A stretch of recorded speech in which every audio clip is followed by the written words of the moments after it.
devouring what little restraint that he had left. The sudden lack of tension triggered the fire within, and suddenly, he inexplicably, undeniably, hot. He felt the flames boil in his body, his blood, and, with great effort, he quelled them. Pushed them back down, so that he might focus on the task at hand. The woman had a gentle look about her, and it was then, in that instant, that Naruto realized the identity of this buxom beauty. Unlike Frankie, she was instantly recognizable, because the last 2 years had done little to diminish her beauty. On the contrary, time had only enhanced it. She smiled softly, and ultimately, it was that dangerous, deadly smile that sealed his fate and won his heart all over again. It was then in the silence, as her eyes entreated him for an answer, that burning will could hold his tongue no longer. It had been years since he'd seen her last, that last little fleeting glimpse of her smile, her words, having etched itself into his memory forever. Now, his own words threatened to overwhelm him. Say something. Something. Anything at all, you blasted fool. Just stop standing there, stop gawping at her like she's a piece of meat. It's been a long time, Naruto. Whump. Naruto took the words like a blow to the gut. The air rushed out of him, taking all manner of tension and anxiety with it. Gone. It was all gone. Gone was the strain. Gone was the pressure. Gone was the urge to prove himself, to demonstrate unto her that he was not the same strange, stupid, foolish boy he'd been when they'd first met in Alabasta, because now he was more, so much the better for it, and still so very much in love with the woman standing before him. Immediately, he dismissed these thoughts as folly. They were feelings from his past, a past he'd left behind. But perhaps, no. He mercilessly slammed the lid on that train of thought before it unraveled any further. Renewed desperation coursed through him, scouring him clean like those great and all-consuming flames that had been a part of him for the last 2 years. Searing fire lanced through his Saint-Anne. In that instant, he ached. He plucked at the strands, struggling to knit what remained together, to reassemble his thoughts so that he might finally break this dreadful silence. My apologies. Naruto gasped out in a rush, suddenly abashed at having rehashed his actions for so long. It has been quite some time since I've seen you last. She smiled, and in that instant his heart ached. It has, hasn't it? You're looking well. It was the first compliment he could think to say, and at once, he regretted it. I could say the same of you, Robin supplied calmly. Burning will, Uzumaki D. Naruto. Naruto felt his cheeks darken, and not just from shame. Here, standing here before him, was a woman. A woman with such a figure that a goddess would turn green. She was beautiful, and she was lovely, in all aspects of the word. Few, if any, could hope to be a match for her in terms of appearance, let alone grace. Even Boa Hank CK, the great pirate empress herself, might be strong-pressed to outdo such a bodacious beauty. She'd been beautiful the last time he'd seen her. Now, she was drop-dead gorgeous. There were no hidden truth in her words now, as there had been in Alabasta. Robin remained brutally honest, if a tad polite, although her years with the Straw Hats might have tempered the strange, tempestuous creature she'd once been, years before. He needed to say something. Anything. How have you been? He asked, and immediately cursed himself for the words thereafter. Damn it all, he'd read the papers. He'd seen the devastating aftermath of the Buster call upon Inai's lobby. There was no knowing what kind of trauma that must have put her through. And then, after all that, to be separated from her nakama for 2, not 1, but 2 years, was too much to ask of anyone. Especially Nico Robin. Well, she acquiesced, the corners of her lips turning up in an expression that was not quite a smile, not quite a frown. I've been well. The silence stretched on for what felt like an eternity.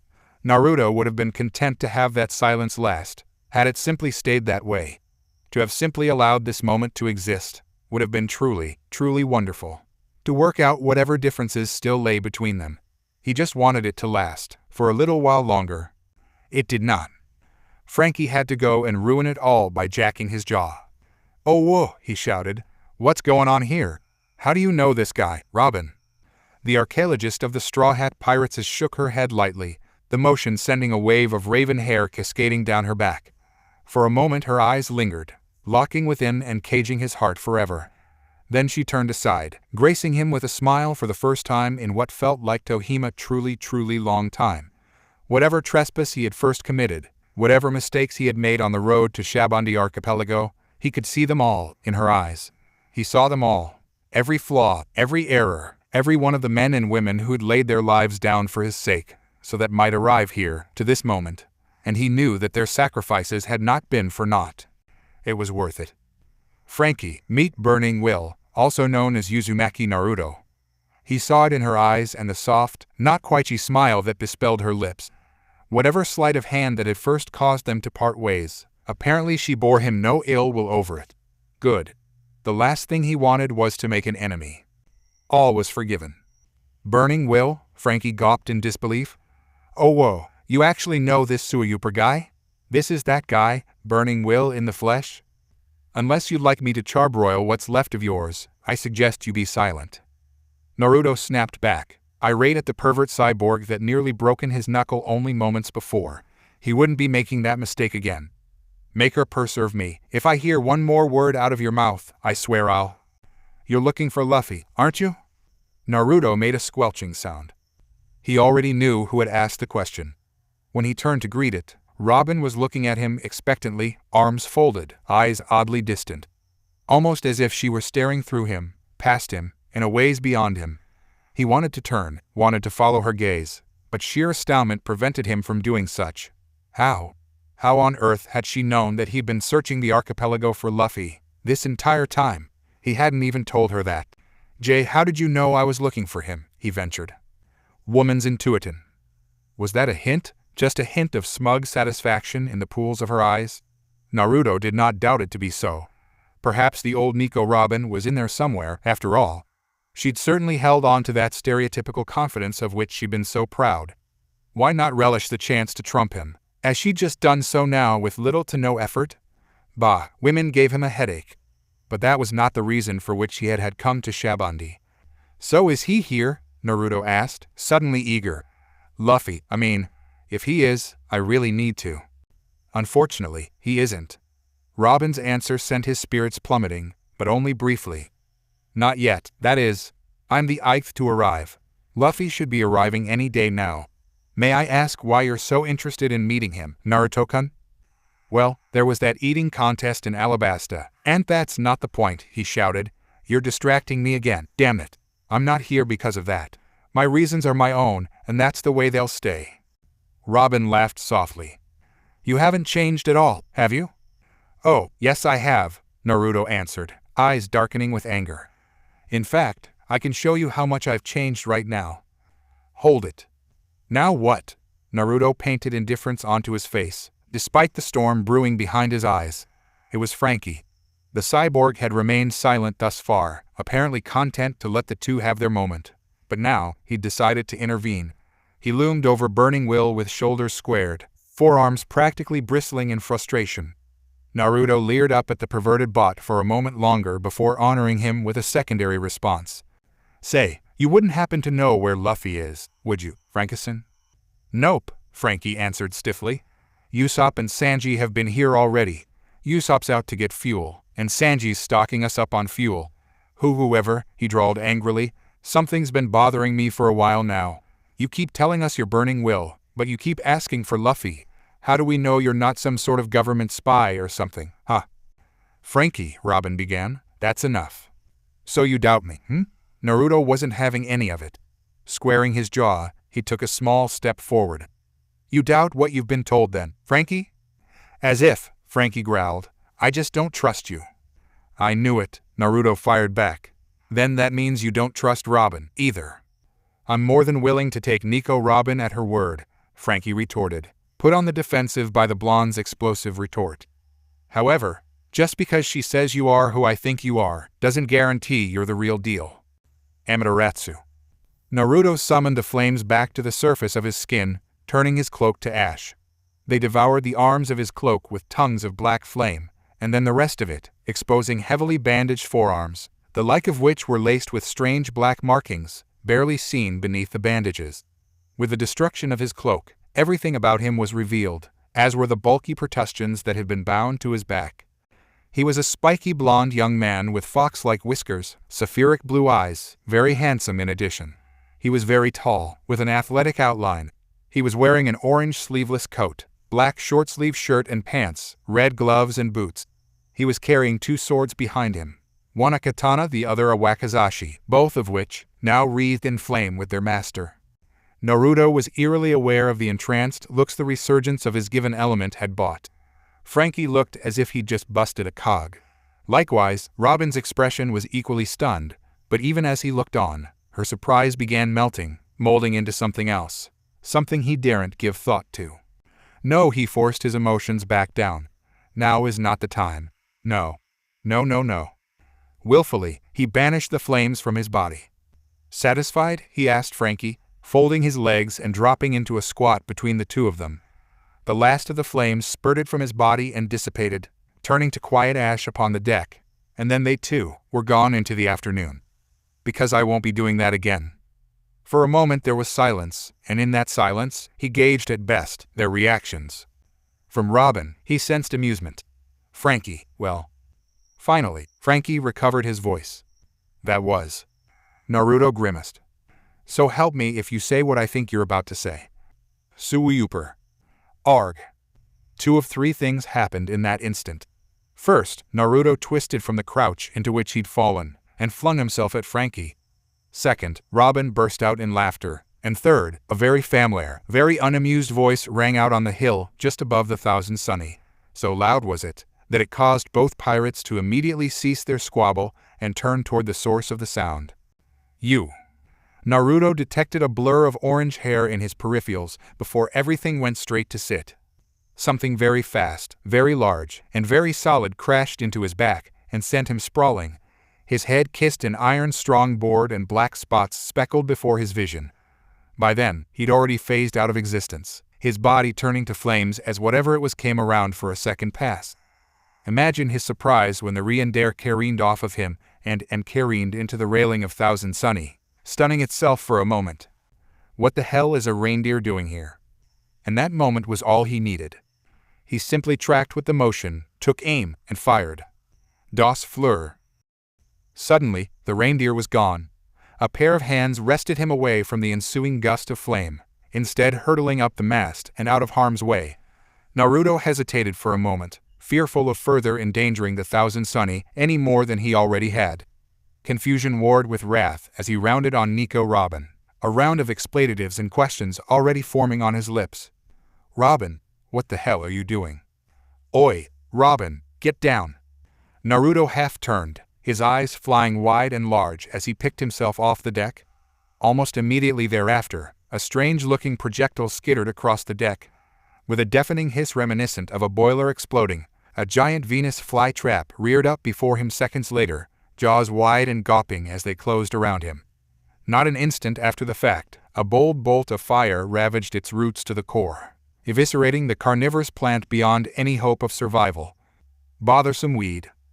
He hissed, curling his nose at the noxious smells the creature gave at its sudden departure from the land of the living. Within seconds, it and its brethren, foul-smelling and all, had been reduced to little more than dried husks upon the deck. He didn't even bother to turn when the great hulking fist of Frankie came hurtling toward his head, because he'd already caught it, not even bothering to become intangible. You're awfully quick to attack me, Frankie, he mused, his expression turning thoughtful. Why is that? You know damn well why. Naruto shook his head. Actually, I don't know. But, Frankie, you should know. He drew the cyborg close, a sly smile flitting across his features. That I don't pull my punches. He didn't pull this one, either.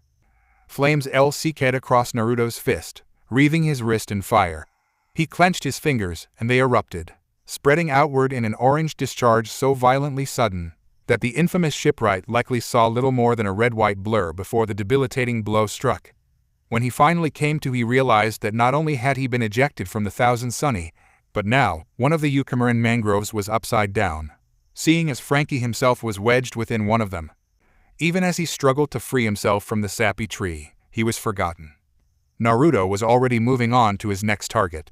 As he'd suspected, a steadily darkening cloud was indeed forming above him, burgeoned by a series of red and blue spheres sweeping upward into the stange nimbus.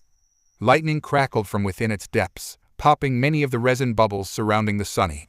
The coating itself remained all but unbreached, but there was absolutely no guarantee it would remain as such. His fingers flexed for the second time, Heiken. The compressed fist of fire expanded with alarming speed, erupting upward from the thousand sunny in a veritable ring of flames, so searing, so intense, that they veritably obliterated the gathering clouds above it, clouds that should not have been forming in the first place. He didn't have the time to admire his handiwork. Yet another strange plant was already sprouting behind him, crumpling before the first, so he hadn't the time to see who'd launched the weather-manipulating attack. Naruto was still in the process of extricating himself from its withered jaws when he caught sight of the sniper.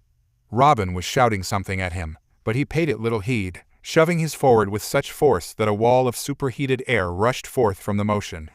It hurtled upward towards its target, the offending sniper blissfully unaware of the massive hurt that was headed his way. Stop. He registered the words as if through a haze, and turned, wondering who it was that dared to shout at him so. They were under attack. There was no reason for anyone to be shouting at him, least of all her, and still, he couldn't help but wonder. Stop, Naruto, stop. Robin's words finally reached him, just as he saw who the supposed sniper was. He also saw who was standing beside him, her flaming orange hair too much of a dead giveaway to be mistaken for anyone other than whom she was. And the blast was hurtling toward them both. Too late, he realized his mistake. Too late, when he realized whom he was about to attack, about to incinerate, about to kill, he saw his folly and understood. Sit! He tried to pull back the blast, but it was too late. He could only watch as the invisible column of boiling current hurtled through the atmosphere, a harbinger of doom and destruction for its unwitting target. A target that was never reached, because a blade sliced through the fire and the flames as though they were butter, sundering and severing them, raining down in a series of soft sparkling embers, bringing no harm to Nami or Usopp, leaving the sparks to sputter, then die. Naruto could feel several pairs of eyes boring into his backsave for Robin, each sporting a withering glare, but he was already repentant for his deeds. Shame, embarrassment, and disbelief washed him to his toes. What was that just now? He hadn't gone off like that since Mera. He shuddered with revulsion at the memory. All that blood, so much blood, bloody bodies everywhere, and then had come the rage, the deep, all-consuming fury that had swept him up and splattered the world a deep, impregnable scarlet. Looks like we made it in time, after all. A smooth voice wafted across the clearing toward them, gently plucking the blonde from his bloody reverie. For that, he was grateful more than any of the Straw Hats knew. He held no desire to revisit those darkened days of memory and misery. Relieved to have something with which to preoccupy himself, his attention shifted toward the small hillock from which the voice, and Nami's disbelieving cry, had come. Rayleigh-san. There, standing upon a small hillock, were Silver's Rayleigh and Shakayaku. To Nami, Usopp, and Tony Chopper, Silver's Rayleigh and Shaki looked exactly the same as they had 2 years ago. Silver's Rayleigh, a handsome old man who was wearing his glasses, and Shaki, a slim and tall woman with short black hair, 2 tufts pointing upwards, and, as always, she was smoking a cigarette. To Naruto, they looked like a pair of complete strangers. Powerful, complete strangers. Of course, everyone knew the name Dark King Silver's Rayleigh, but this was Naruto's first time seeing the man, bearing witness to the living legend live and in person. That man had just sundered the powers of the Mera Mera, no mai, as if they were nothing.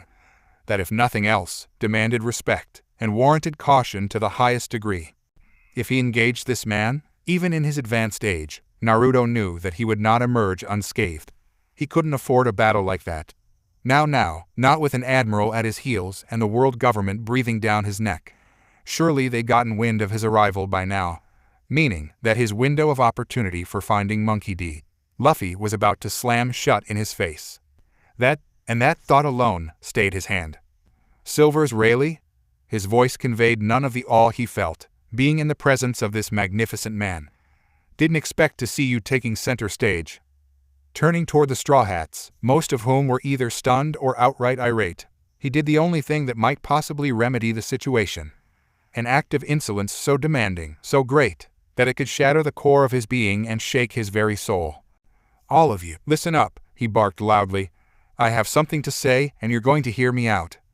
Unceremoniously, he knelt. Uzumaki D.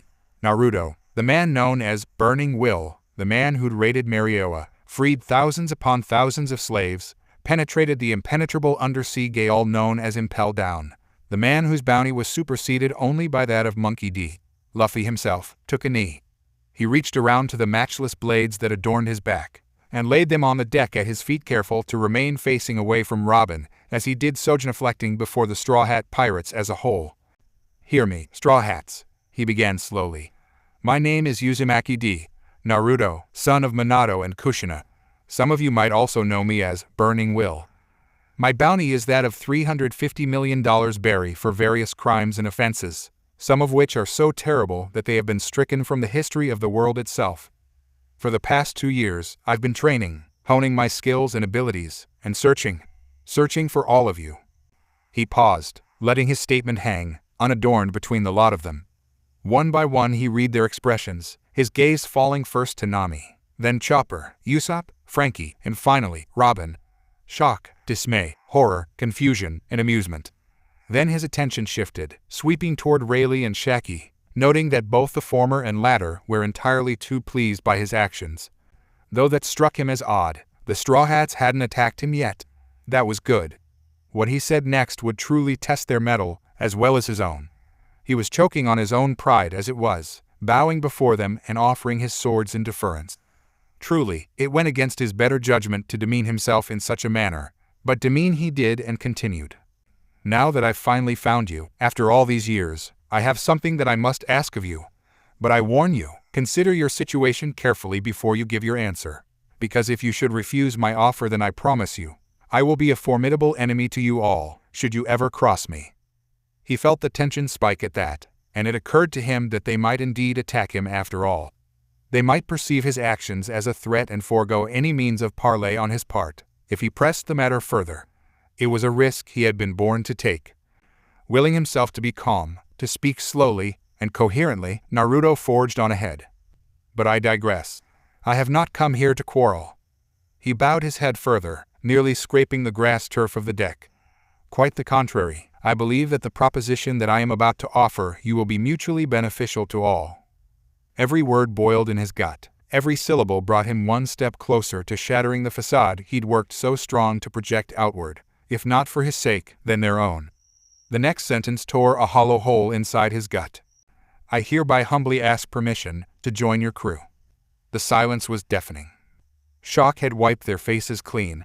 Even Rayleigh and Shaggy seemed to be at a loss for words. Such was the audacity of Naruto's proposal. Only Nico Robin remained unfazed throughout, though her expression also remained torn somewhere between stoic and chagrined. Naruto did not move from his position, intent to await them and their decision, should it be made in his favor. Then, "Nanny, I thought this might happen," said Rayleigh. "Now, why don't we all sit down and talk about this?" "What's there to talk about, Rayleigh-san?" Usopp cried in disbelief. "You heard what he said. He's killed people. He almost killed us. And now he wants to join our crew. No way. Absolutely not. There's no way in hell that I'm letting this guy anywhere near Luffy." "I heard about you," Tony Chopper said fearfully as he cowered behind Usopp. "You're the one that attacked, impelled down, burned down Marioa, and murdered 3 world nobles. Scary. You're a scary guy. There's no way, no how, can you be in our crew." "No way," Frankie seconded. "The new armored me wants nothing to do with this guy, nothing at all." "Ah," Chopper gawped, his fear momentarily forgotten, as was that of Usopp. "Frankie, is that you?" "Oh, it sure is," Frankie laughed boisterously. "But we'll save that for later. Right now we need to decide what to do with this bastard." Naruto's sweat dropped, wondering if Frankie had conveniently forgotten the brutal beating he had received only moments before. There would be no deciding of anything, he reminded himself. He'd finally found the Thousand Sunny, and he planned to stay with the Thousand Sunny until he found and presented his offer to Luffy. Until then, he wouldn't be budged, even if everyone denounced him and spat at him and refused to allow him in the crew. "I think we should give him a chance to prove himself," Robin interjected politely. That one threw him for a loop and half. He'd half expected a vehement refusal on her part, if anything else. Her support, though marginal, suddenly meant the world to him. He caught her gaze, suddenly aware that she was smiling, as if she found the disbelief and confusion of her crewmates to be the most natural thing in the world. Yes, her smile seemed to say, "I accept you." Yes, it said, "I forgive you." Yes, it assured him, "I want you to be a part of this crew." He had no idea what he'd done to warrant such kindness, but he knew at once that he didn't deserve it. He was rotten to the core. He hadn't freed those slaves because of any righteous bullshit. It had simply been a bit of temporary insanity, a bout of foul morality, a horrifying fit of decency, that was all, he told himself. And then Usopp had to go and muck it up. "Oh, Robin," Usopp spluttered loudly, with Chopper nodding emphatically all the while. "Did you not see what he did to us back there? He tried to kill us. He nearly burned down the Thousand Sunny while he was trying to do it, too. He didn't attack me," Robin said pointedly, as if this solved everything. "Well, I guess he didn't attack you, but—" "To be honest with you guys," Naruto said in an honest tone as he stood woodenly, not taking enough care. "When I began my pirate career, it wasn't my intention in attacking Impel Down and Marioa. And I only attacked you because you attacked me first." His tone held no malice, no spite whatsoever, but somehow, those words rooted everyone. "Of course it wasn't," said Shakayaku. "Jiraiya and Tsunade told us the reason you attacked those places was because you were trying to save a friend of yours. I think her name was? But more than just saving your friend," Rayleigh also said. "You ended up freeing thousands of slaves at Marioa as well as raiding their treasury, which means you most likely have several items of substantial value in your possession." "Well, it wasn't like that at first, not when I arrived in Marioa," Naruto began to articulate. "But when I saw how miserable all those slaves were, how they were suffering and being treated as less than human, I just couldn't leave all of them like that." Then his expression darkened. "And if I just so happened to make off with a few dozen legendary treasures and weapons, then what of it? I doubt the Tenryubito had any real use for them, other than collecting dust." "I expected no less of you, Burning Will." Rayleigh laughed. "Good job." "Eh?" Naruto blinked. "I figure you must have arrived here sometime last night," Rayleigh carried on. "Following the incident at the shipyard coating, there have been a large number of attacks on slave traffickers as well as slave owners themselves. All claimed that a mysterious hooded figure attacked them by using fire, while freeing the slaves. Obviously, you're the only pirate who can wield fire, so—" Wait. "Rayleigh, you know this guy?" Usopp asked, confused. "Well, not personally," Rayleigh replied. "But Jiraiya and Tsunade told me what kind of person he is." His gaze slid back to the brooding blonde, who, thus far, remained all but inconspicuous, despite his infamous reputation. "He's not all bad, I can assure you. Oi, so why are you really here?" Usopp asked. "Like I said, I want to join the Straw Hat Pirates," Naruto answered his question. "Not those imposters running their mouths around town, the real thing. Unfortunately, not a one of you seems to know where your captain is, and I haven't had any luck in finding him." "Why would you want to join us?" Nami asked him in suspicious tone. "I thought you were hunting down Luffy." Naruto chuckled sheepishly. "Actually, well, I'm doing this to honor a friend of mine," Naruto told her. "I want help Luffy in becoming the new king of the pirates." "Your friend?" repeated Usopp. 4 years ago, Naruto began to explain. "I met him in my hometown. He was hunting for someone named Blackbeard, and rumors of his appearance must have brought him to where I lived. He stayed for only a few months, but in that time, we became very good friends. He was so impressed with me that he offered me to join his pirate crew." "Well, why join us instead of this guy's crew?" Tony Chopper asked hesitantly. Naruto's expression turned dour. "He died." The sudden somberness in his eyes rippled across them all. "I'm sorry," replied Tony Chopper in an apologetic manner. "I didn't mean to." "No, it's perfectly all right," Naruto said to Chopper. "Besides, my reason for joining Straw Hat Pirates is to honor his memory." "You said that your friend offered you a place in his pirate crew?" Robin asked him. "He did," Naruto answered. "He was impressed with my fighting abilities when we fought and offered me a seat in his crew, the Whitebeard Pirates." "The Whitebeard Pirates," Usopp repeated. "Your friend was a member of the Whitebeard Pirates?" "Yes," Naruto confessed. "His name was Fire Fist Ace, the 2nd Division commander of the Whitebeard Pirates." Robin blinked, but said nothing. "You knew Ace?" Nami, Usopp, and Tony Chopper were very much suspired that Naruto had, at some point, prior to his pirate career, been friends with Luffy's brother Ace. "So you want to join our crew just for Luffy's brother?" Tony Chopper asked. "Yes, I do," replied Naruto. "But I felt like I should ask your captain first. Do you know where I can find your captain? He's not here, replied Nami with a devilish greed and smile on her face. Knowing Luffy, he'll probably be the last one coming. But if you want to join our crew, it's going to cost you something, especially after what you... Wait a minute, Naruto protested. I thought you said you weren't going to charge me. I said I won't charge you for information, Nami pointed out. But since you attacked us and singed my hair, I will charge you if you want to join our crew. With interest, of course. How much? Naruto asked. $5 million Bali, Nami cheerily named her purse. $5 million Bali, Naruto cried out loud. Come on, I already paid that much in getting here to this island. You don't have to worry about that, Naruto dear, said Shaki. Since you're a godchild of Jiraiya and Tsunade, I'll pay for it. Arigato, Shakasan, Naruto said with growing appreciation. I'll pay you back, I promise. Excuse me. Naruto glanced downward, surprised to find Tony Chopper tugging at his sleeve. And may I ask you a question? Sure, why not, said Naruto. Chopper half-cringed, as if he expected the fearsome pirate to grow horns and a tail and start spewing fire, with the latter being well within the range of his abilities. When Naruto did no such thing, Chopper mustered up his courage to ask the question that, to a doctor like him, needed answering. I heard Silver's Rayleigh and Shakayaku say the name of Tsunade, Tony Chopper alleged. Do you know Tsunade the Slug Doctor? Yeah, I do, replied Naruto. She's my godmother. You're a fan of her? Oh, I am, Tony Chopper said happily.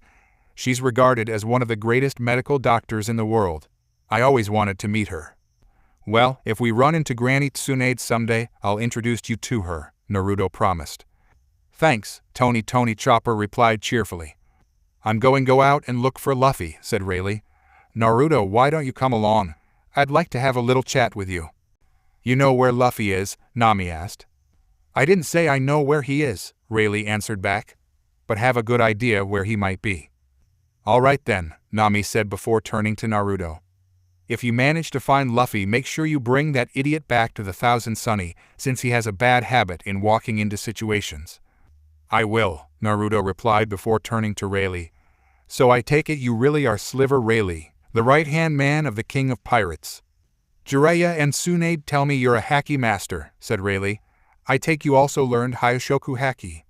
That I do, Naruto replied. Learning Busoshoku haki took some focus and time. Kenbenshoku haki was strong and painful to begin with. But Hyoshoku haki, man, that was a big surprise. Hyoshoku haki is an extraordinary form of haki that cannot be attained through training. Rayleigh gives out the details. Only 1 in a million people carry it. It's no surprise that you possess that power. You probably inherited from your parents and I. Eh? I said, Rayleigh repeated, that you most likely inherited the Conqueror haki from your parents and myself. What do you mean? Naruto asked, confused on what Sliver Rayleigh just said. Naruto, Rayleigh began slowly. I know this is going to be shocking to you, but I'm your grandfather. Everyone, excluding Robin and Shaki, screamed. What did you just say? And, yo-ho-ho-ho, thank you so much for all of you giving me all of these wonderful ideas. I hope you liked the chapter. Also, as the pairings, there is now a poll. Vote on that to determine the results of the eventual pairing as to who will be in the harem. Oh, and I know I may die from asking this so many times, but review please. Then again, being a skeleton, I am already dead. Skulljuok, yo-ho-ho-ho. And, continued for those of you just who cannot wait. Here is a bit of a preview for the next time. There are 2 scenes depicted within this chapter. The first, as Naruto has his second encounter with fake Luffy, and the battle with Sentomaru and the pacifistas. The second is also an encounter with Luffy, but you guessed it, the real Luffy. Next time, Pillar of the Inferno, Burning Will and Straw Hat Luffy, allies or enemies? BB Burning Will, fake Luffy gawped openly. You mean this is... Gentlemen, Naruto began slowly, very slowly. I be placed in a bewilderment. His gaze swept across the deck, scouring for any sign of the instigator that had so roused his wrath. Locking upon one Damalo Black. Here I came here, looking for Monkey D. Luffy. He thrust a hand imperiously towards the cabin, towards the fake Luffy. And upon a sudden, I find this, a crew of impostors. Sailors abandoning their posts, without orders, without leave. Men before the mast, and taking the ship for themselves.